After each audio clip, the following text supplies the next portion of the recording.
All right, if you just joined us, you're still on to Enterprise Morning, reaching you from Enterprise Television. Now let's head to our main conversation for today. Nigeria's journey to independence on October 1, 1960 was not without the warning signs that she could wind up as a bad case if care wasn't taken to address some major dangers. But 64 years later, even the finest social scientists in the land are shocked to see exactly where and how the country has unraveled. In May 1953, a major sign of Nigeria's existential crisis came to the open with the Kano riot that claimed scores of lives with hundreds injured. And since independence, there have been 9 coups, 4 successful and 5 unsuccessful, plus 10 political conferences attempting to solve the Nigerian problem, but their recommendations have yet to be implemented. Very true. One school of thought says that Nigeria today is no more than a war buffet in the hands of the military class, which emerged after the Civil War and who have ever since ruled the country directly or through proxies.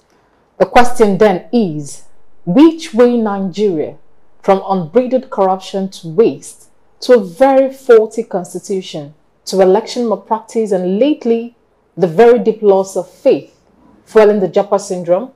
The national question seems like a conundrum that has defied every solution. Some cynics have even openly asked whether this issue are still worth a conversation.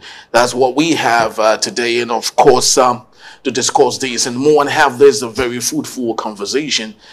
We have in the studios with us Cyril Abaku, journalist and public affairs analyst. Good morning to you, Good morning, Cyril. Cyril. Yes, and of course, happy independence to you. Yes, Independence. by the way. So, and also joining us via phone call is Barrister Evans Ophelia, Barrister Law and public affairs analyst. Good morning to you, Barrister, if you can hear me. Good morning. And how is Abuja today? Well, Abuja is fine. The protest is ongoing now. Oh, beautiful. Oh, awesome. So I'd love to start with you particularly. And my first question is this morning, let's begin with the president's broadcast. The 30-day youth confab. How is this the way forward, if truly it is a way forward? Well, I listened to the president's speech, and I also have read the text of that speech. And I think that there's nothing in the speech other than the president is asking Nigerians to be patient, more patient, that the economy is going through a necessary reformation, or a necessary, what did he call it? I think that from the benefit of hindsight, you could see that this president or this administration have no solution to the problem of Nigeria. That is why they have exacerbated the plight of the average Nigerian. Now look at what they are suggesting. Because they've seen that the protesters are now fearless. They are now calling for a youth whatever it is they call it, which I find very ridiculous. Because first, the demands made by the youth, which they passed 2 months ago to the government did not address one. The government even went ahead and increased the fuel more, even when the people are asking that the price will reverse and subsidy continues. They went further and made a complication of the matter, making sure that Dangote is not able to have a voice in pricing, so that they can continue to, rip off the citizens and impoverish them the more. Okay? They have no programs. The programs if you Abuja now, all the streets, everywhere is blocked by police. You cannot even, except you are walking on your foot. All major roads have been blocked by the policemen. Now, what are they guarding on a day like this? Today is not a curfew. Today is not curfew. There's no curfew in Abuja. And the roads. I was talking to the policemen just now. Why are you people blocking all the way? You are restricting people's right to movement. You are supposed to be celebrating, but you are blocking the road. What are they scared of? So, I mean, that is the kind of government, not even during military era, that you block the roads on October 1st. all the road leading to main, so that people cannot commute to go and converge at the Eagle Square. But despite all that, people are trekking down there from wherever their location is, because they can't stop you if you're walking on your feet, okay? But they can stop you if you have a vehicle you are driving towards. All the paths are blocked, and I find it rather ridiculous. You know, it's October 1st, so why should we not move around? So it tells you that this government they don't really understand what it is to govern. They just want to be in power, but the responsibility that they ought to discharge as a government, they are in delusion of it. They have no focus, no vision about it at all. So whatever program they are coming up with, they should continue their own program. The youth also have a program, okay? And the program is to occupy every space to ensure that they make a policy or a decision around the demands of Nigerians who have been impoverished by the government.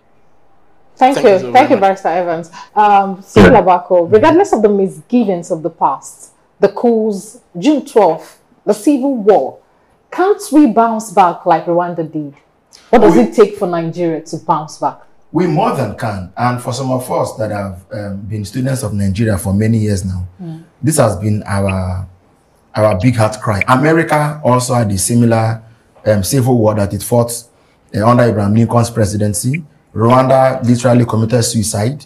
The president was frank in admitting that some of the things we have faced as a country have led to the breaking of other countries. But somehow we've held it together, okay? I think that Nigeria's major weakness is that at critical junctures, people play Nigerians against Nigerians. And to that extent, we are not able to hold a strong center. Yes, but if leadership is willing, we can heal. The first coup is a sore. It has not healed. The second coup was a bigger sore. It has not healed. Even the civil war is an open sore. It has not healed. Because a country in which some people are more privileged than others cannot be said to be a serious country. Democracy does not confer such a right on anybody. Democracy does not stop the rich from being rich, but it does not stop the poor from being rich if they're able to become rich. One of the cardinal points of democracy is egalitarianism. People can gravitate or levitate from one class to another if they're able to. Look at America, for example. You have an Elon Musk. Elon Musk, who is native of South Africa, but in America he has become the richest man in the world. Now, you ask yourself, in Nigeria today, sometimes your name can be a problem, your religion can be a problem, which means we're more interested in knowing a man's name than checking out his brain. So but in places like Rwanda, we saw how they try to reconcile, where we see a lady whose father-in-law killed her family, killed her father, killed her brothers, and yet what has Paul Kagame done? It's not magic, it's not witchcraft. It is called statecraft. You engineer these things, you engender it. When you create a climate that gives room for prosperity, prosperity will come. The Nigerian problem is that somebody will say, it was your tribe that caused this problem. It was that other tribe that caused it. So we agree that there have been errors. The president talked of mistakes of the past. We agree that, but are you going to remain in the mistakes and keep on and make it into a national anthem? Or you have to find solutions to how to come to grow, to leap out of those problems and find solutions. We had Obasanjo come up with the Oputa panel. I'm doing something with this. The Oputa panel was like what the South Africans did after apartheid. Okay, you know, apartheid was a very terrible. Apartheid basically means is a Dutch word for apartness. That's what it means. Segregation of white and black and European and so on. But you see, when Mandela came to power, they had what was called Truth and Reconciliation Commission. Wilson said justice is the first condition of humanity. They have to look at who was wrong, who was right. And because if you don't do this, we can't go forward. Nigeria's own case was the Oputa panel, which was the real attempt. I mean, some people talked of from the first coup, the counter coup, and the Abuja years. People were serious. The nation was wounded. people were also wounded. I mean, psychologically, and So, but if we will not be willing to address these problems, if I went to let's say Kebbi State, for example, or any other state that's my home state, to apply for something, and they say because you're not from our state, you cannot become or you cannot get that contract or something. If I can be discriminated against because of my state of origin, it means we're still acting from a baba, because when we're a nation, tribe and ethnicity ought to take the back seat. But because the nation has failed, as Barrister Feli used to say, the nation has failed, people have run back into the tribal enclaves. Do you know that in Nigeria today, once you see the other man, your idea is not friendship, your idea is potential enmity. Why do you go to some place, they say, if you're not from this part of the country, I can't, like the landlord says, I can't give you a house. You know what I mean? You have people who are in the civil service, maybe even in the military, and you have told him that a local chief from his village or somebody, whoever, should have given him a letter, there's a name we call these things now, a letter, and he was authorizing him. So even when he goes into the army, his loyalty primarily may not be to the Nigerian state, will be to the person who gave him. So we need to rethink this whole thing, because today we're having protests, Abuja, Ibadan, Lagos, and but the real issues are on the line. All right. Okay? Yeah. They're on the line. All right. Barrister Feli, are you still with us? Yes, very well. Beautiful. Now, this is a big conundrum. Today, of course, should be a day of celebration, a day when children, when their parents, should be in different parks, taking care of themselves, celebrating that we are 64 today. Unfortunately, the same day Nigerians are going to protest. Now, do you think it is necessary? First off, would you love to go for the protest? If I might ask that. If yes, do you think it is necessary at this time? Well, I'm on my way to the protest. I'm granting this interview on my way to the protest. Oh, okay. So the protest is necessary. The protest has been made necessary by the failings of this government and the ones before it. In fact, the protest now is more important than the celebration, because when there is nothing to celebrate, you convert that day to protestation, and that is exactly what's going on today. You go to a park with children and to celebrate what exactly? 6 decades of waste. 6 decades of waste. You see, the country have no direction as we speak, and this government tell you their vision and where exactly they are taking us to. They can't, because they don't know. They were not prepared. They don't have any vision, any structure to evidence that, as far as we know and as far as I can see. Even the patient that asking you to be patient, they will go back to the drawing board and do worse things. Remember that August, when the president addressed the country, August, yes, he said Nigerians should be patient. You understand? Very true. That 2 investors have come to sign. You understand? Now it's October. The speech that he delivered that he said we should be patient is the same, it's almost like the same thing now. He's asking you to be patient. Meanwhile, between August and October, when he delivered that speech, he has increased through the NNPC. They have increased the price of fuel further, which is one of the demands before August. Now, after August, having not addressed any of the demands, he has made one of them worse for the citizens. Does this look like a government that is ready to quell the problem of this country or to reduce the hardship of the people to the barest minimum? The answer is no. So why shouldn't we protest? Okay, why shouldn't we protest? The police I saw in Abuja here, all over the junctions blocked. In my discussion with them, they told me that they are doing this because of the order from above. Not like they like it. But yes, they told me now, it's not up to 30 minutes they told me that. Wow. They wouldn't speak on camera. Yeah. But that is what they told me now, the policemen. Okay? So, if even the law enforcement agencies, or some of them, or many of them, also have seen the hopelessness of this country, and they are just, they are just acting. They are just acting now. They are just there acting. They are not putting forth any meaningful resistance against the citizens per se. Okay? They are just acting it out to placate the leading class or to make them feel comfortable. So when we have nothing to celebrate, we have something to protest against. And that's exactly what we are doing.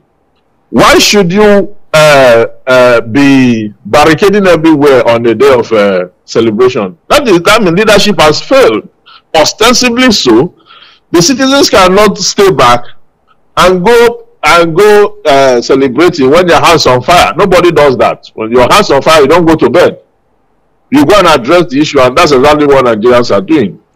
So, if we do not have the resources to take care of ourselves, it's a different ball game entirely. Okay. All right. Thank you, Barrister. Not when we have the resources and the government is not ready. Thank you, Barrister Evans. Cyril Abako, coming back to you, talking about the source of Nigeria. And if we are at 64, we can't be at 64 without the element of godfatherism in our political system. And it's been believed that he who pays the piper dictates the tune at which it goes. Now, my question is, how can political integrity and character be restored in Nigeria and in a system that is so heavily influenced by godfatherism? Okay, so here's what we can do, right? Nigeria needs reinventing, actually. And it must begin at the level of values. I'll give an example. If you went to Europe now, all the political parties in Europe are distinct because of what they stand for, what they believe in. In Nigeria, we began by having the NPC in the north, the AG in the west, and the NCNC in the east. These were regional parties. They may have had members across, but they were largely regional parties because they dominated regions. It was part of the weakness of the colonial, because they didn't do for Africa what they did for Europe. For example, today, when they're reporting African election, they will say ruling party versus opposition. But in Europe, it is conservatives versus liberals and so on. Okay, so we must go. The political process must be sanitized. What we must do is, in addition to perhaps adding some surface issues like independent candidacy, we must make sure that if we are deploying technology for election, it must be whole, it must be sincere, it must be transparent. Don't let us have IRF or what's the other one, the bimodal, and then when it's time for collation, you shut down the server and do what you like. No. And the godfathers are there and are confident because they know that any candidate who win an election in which they are not helping him to win that election, that has a very slim chance of winning, because the funding you require for Nigerian elections is humongous. At a point, we were told that to win a governorship election, you need at least 6 billion. And I'm sure that with the dollar, with the increase in dollar now, it should be maybe it has double or triple. Meanwhile, by law, INEC says that presidential election is just 1 billion. That's funny. How much do you spend to buy the party ticket? When the amount of money for the intent forms, the money you used to buy the forms is already telling you that what you're going to spend. Because again, we buy votes. Can INEC be unbundled, for example, as the Waste reported, unbundled INEC, okay, and let the commissioners and chairman of INEC not be a nominee of Mr. President? There should be an organic way by which they come from the system. Maybe the National Council of State can suggest. Maybe some people can. Maybe the Conference of Vice Chancellors can suggest. Okay, then NMA, NBA, NLC, those should make contribution so that way that problem of an INEC chairman being subservient to Mr. President should can end, and INEC can take independent decisions. It is when the ground is level, at least, that those who come to the ground can believe that they can play on a level playing field. If the ground is not level from source, believe me. You see, there was an election in which a sitting president in Nigeria called somebody and said, "Come and be the candidate of our party." Then he asked the sitting president, he said, "Have you spoken to that retired general?" The president said yes. "Have you spoken to that traditional ruler?" The president said yes. He says, "Okay, did they agree?" The president said yes. He said, "Okay, if they've agreed, then I'll run." That's a deep state. Well, that's a deep state operation. So the man does not have his own ideas. Even if they were calling you to come out, I think the first question you ask the president is, let's look at your programs when he came to power. In 8 years, how well have you gone? And why do you want me to run for office? Let me see. And, because he was a sitting governor. So you should have checked out what he did as governor against what the sitting president was. Then they can compare and say, okay, how can my program fit into the continuity of your... They were not discussing that. They were discussing, have you spoken to that retired children? Have you spoken to... How does... That's a deep state, brother. All right. It means that the election was a fait accompli. When they want to do elections, you know what they talk about? Zoning. Emilocom. The Nigerian voter is an afterthought. He is the last person they consider. It's as if once they discussed among themselves, that is the backbone that must be broken. Until we have done that, Nigeria, like Barrister said, where is Nigeria going? There's no discussion around that. Very true. The president is talking about a 30-day confirm. If I didn't want to be modest this morning, I would have said there are people they will call and share money to.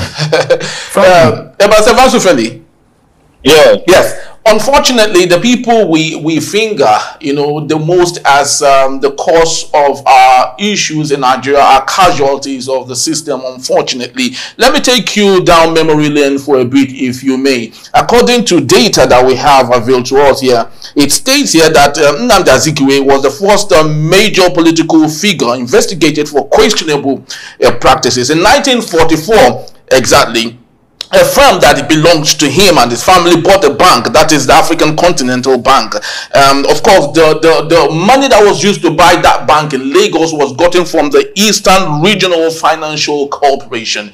Now, where do you see an end in sight, if there is an end in sight, in order for us to find a reasonable solution to the corruption and the debts that had filtered all over our polity in Nigeria?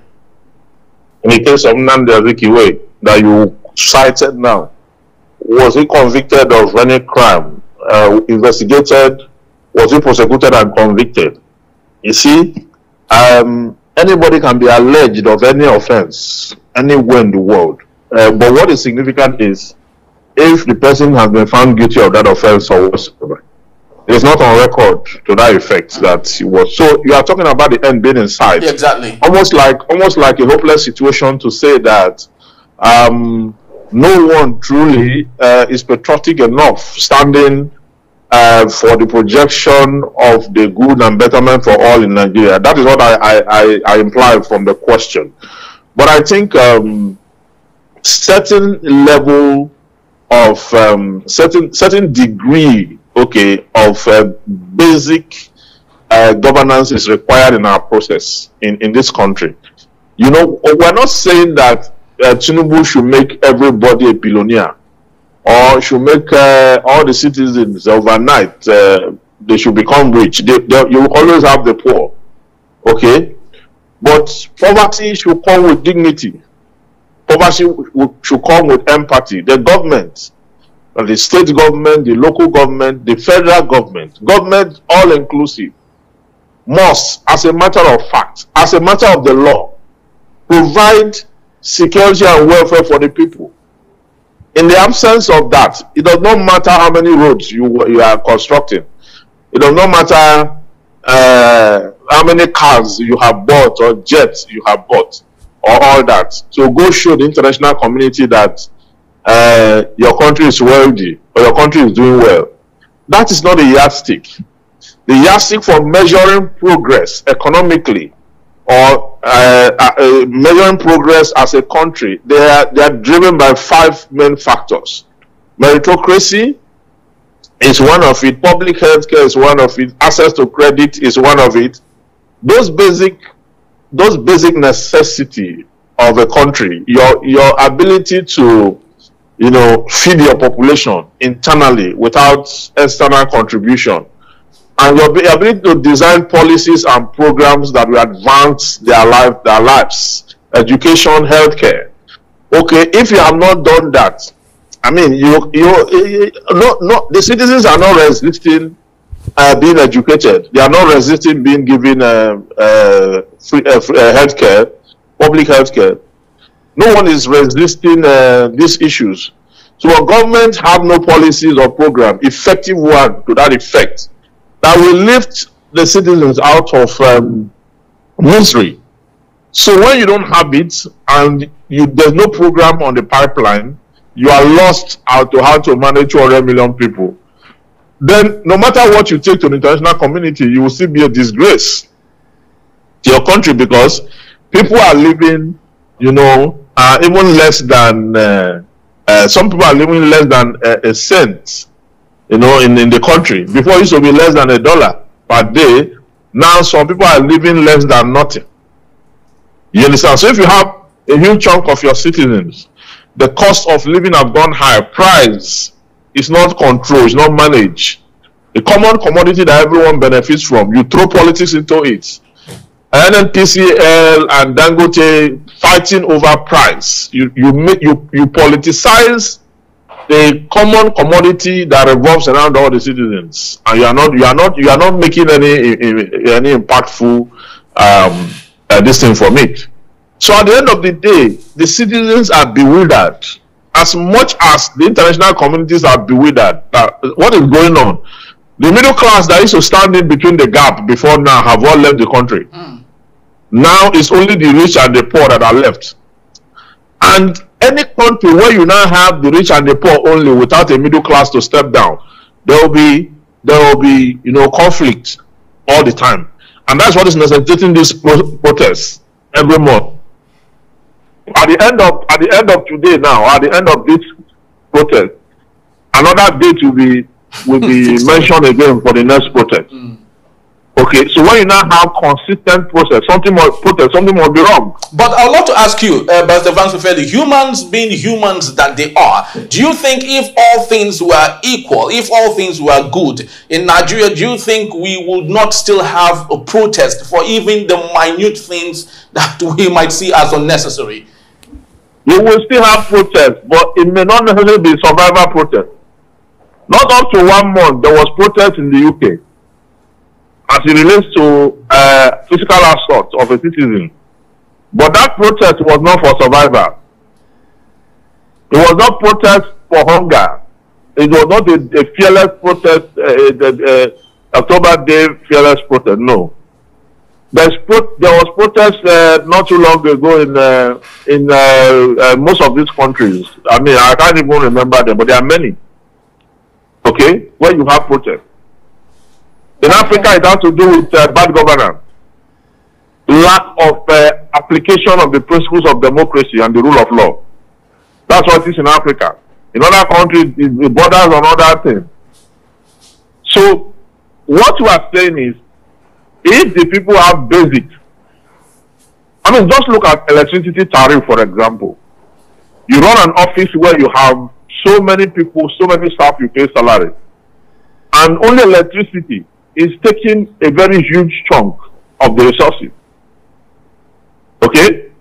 Data is taking a huge chunk of the resources, and you are expected to keep up at that and still address people's daily pay. So this middle class that actually used to have these medium-scale industries in the country have all left because of bad policies of this government. That now increased unemployment by 2%. Okay? Now, the government cannot employ. The state government cannot employ more. The local government cannot employ more. The multinationals left after many of them have gone. Those ones are downsizing. Okay? The banks are downsizing. Everyone is downsizing. So for how long are people going to downsize? And for industrialization, it is the lack of power or the exorbitant nature of power that is killing the industrial sector.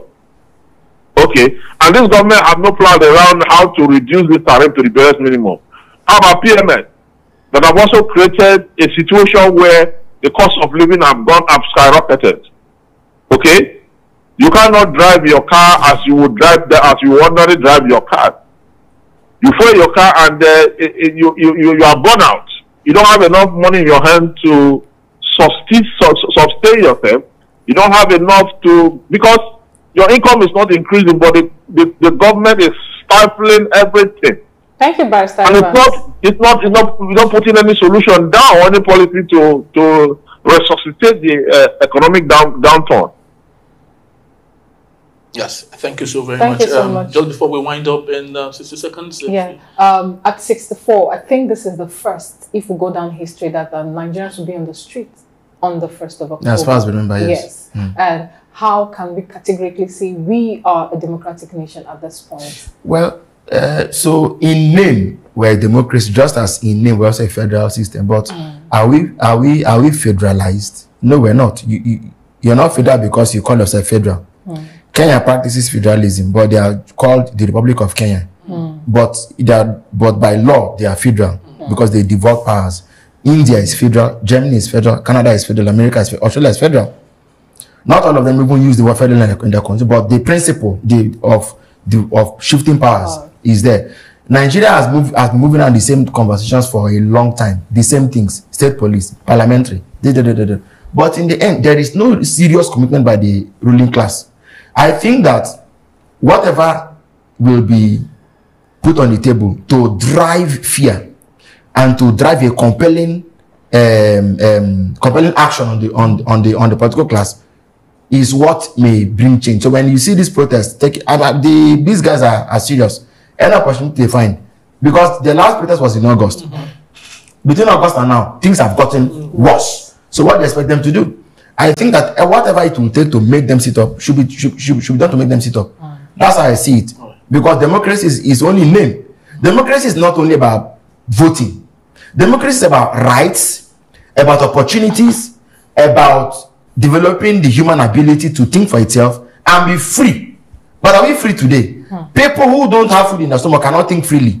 You are creating more and more enslavement. That's not democracy. So I think that any war that we can wage to reverse this trend should be waged. All right, but Sefan, just before we let you go, liberal or representative democracy, which do you think should be the best bet now for Nigeria? Well, you see, it's not the type of democracy. The Nigerian state and her leadership, through the lack of the implementation of the rule of law, can stifle any kind of democracy, whether liberal or representative. Now, what we have is a neoliberal society where the president himself is a capitalist. When the president is a capitalist and his views of governance is profit-driven, the citizens will suffer. They will suffer because policies will be profit-oriented. Look at NNPCL. Look at what NNPCL is. Look at what they are doing. Why should NNPCL negotiate with Dangote Refinery from the standpoint of profit and profit making at the expense of the citizen? You know, if you look at the Karl Marx theory of capitalism and Marxism, you find where in all the Marxist theory, the people are the focal points of all the principles enunciated. And that at any point where profit becomes more important than the people, then the people will go down and they will not be able to reconcile government vision and focus and their lives. They cannot, because the government is taking too much in and out and the citizens are left. It's like taking a fish from the river, throw it into the ocean to go and survive. That is how the citizens of Nigerians are being treated, because they have a government that is capitalist oriented instead of being socialist oriented or adopting some measure of communism with socialism to advance the people's lifestyle. So what you have now is a dilemma, and the people are the answer to the question. If we must talk about the Nigerian question, we have to talk about how the people must come out to define the answer and the lifestyle that government must provide for them. Because in the Constitution, it is already stated that sovereignty belongs to the people. What it means is that capitalism should not be the order of day, the day when sovereignty belongs to the people. If the people are the ones that will determine legitimacy, then the people should be able to determine the kind of lifestyle to demand for government. And that's what the protesters are out there to do, to make a demand and to compel government to heed to the demand of the people by the Constitution. That's exactly what society should look like. And I think the protest is compulsory and it's very important. Thank you so very much. We truly do appreciate the time. And we ask you to stay safe, please, as you protest. Yeah. Thank you. Thank you so very much, Cyril Abaku. Thank you as always for being part of our show My today. pleasure. We truly do appreciate your time, Choma. Thank you, Harry. Thank you. Happy 64th Independence. Happy 64th. For Nigeria. All right, people, that's just about the time we have for our package today. We'd love to say thank you to you. If you've streamed, if you've watched, wherever it is you've done that around the world, we'd love to say thank you to you. Please do well to follow us and, of course, reach us, if you may, at Enterprise TV News.com, and also comment respectfully. And, of course, do follow us, if you may, also at Enterprise TV 7. I am Henry Ikwebike. And I'm Choma. On behalf of the entire team of Enterprise Television, we'd love to say thank you so very much once more, and happy independence in Nigeria. Bye-bye from us. Bye.